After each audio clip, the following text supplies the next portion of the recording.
باء دال هاء. مرحبا الله يحييك. هذه قصيدة موقف. يقول: يا الله يا ذا الفضل يا ذا المغفرة يا ذا الجلال، يا الله يا ذا الفضل يا ذا المغفرة يا ذا الجلال، يا معتلي على العرش من فوق السماء السابعة، الحمد لك والشكر لك في كل وقت وكل حال، عبدك ويخضع لك من التكليف حتى مصرعه، مؤمن بأن الله باقي وإن غيره للزوال، وإن النبي خير البرية ما خسر من يتبعه، وإن الحياة دروس تغني عن خطاب وعن مقال، وإن اللبيب اللي يحفظ درسه وغيره ضيعه، وإن القصايد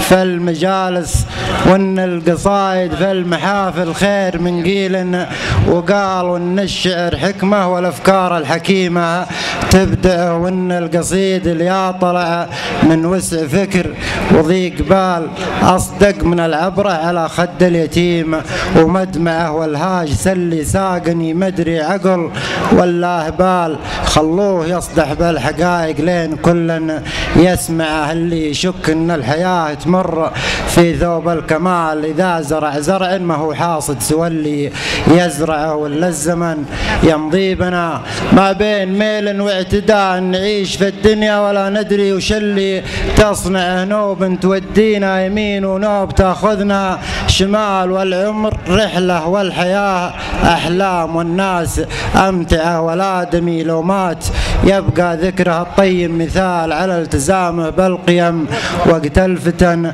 والزعزعة، الله يبارك في الرجال اللي يشيلون الثقال، اللي لهم وقفه لو أبواب المنايا مشرعة، صحيح ما قال المثل ما للحمول إلا الجبال إلا الجمال، اللي تشيل الحمل ما تنشد عناب وبردعه، واكبر صحيح إن المواقف تكشف أشباه الرجال، تكشف لنا الطيب المزيف خلف بيض الأقنعة، من تخفي الأيام طبعه تفضح سود الليال، تظهر رداه وتكشف الطيب الذي يتصنع، ما حق هذا العينة يكود سوق أبو ريال، ولا هو بشيء مستغرب عافوهم المتبضعة،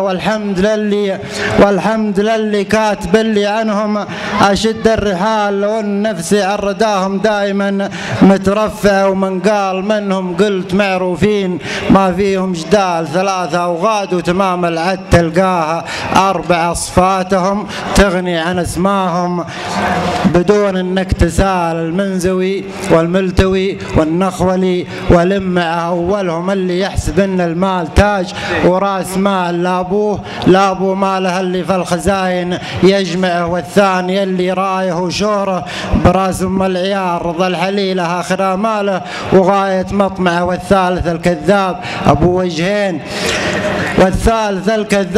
وجهين كانوا لا يزال هالدار مجلس، والحصيل حكاك كله جعجع، ورابعهم اللي ما يميز لا حرام ولا حلال، يلف ويدور علومه كل ابوها ضايعه، دعهم يخوضوا في بحور الغي واوهام الضلال، ما دامنا لاهدافهم سدت ضربه موجعه، لو لمعوا صورتهم وغطوا رداهم باحتيال، لو رابعه تابت عن المحذور تبقى رابعه، لكن عرفت ان الرخامه طبع فيهم وانجبال، وان النذاله عرق فيهم، والرداء هم منبعه، واللي نخاهم مثل من يتمسك برمث الحبال، ووجود اللي يبي منهم جميل ومنفعه، اقسم برب البيت بان ام الكحل وام الدلال تسوى 100 من ضربهم في ضيق ولا في سعه، هذا مثل والناس فيهم دون وعال كل حسب فعله ووقفاته نحدد موقعه، وانا رقيت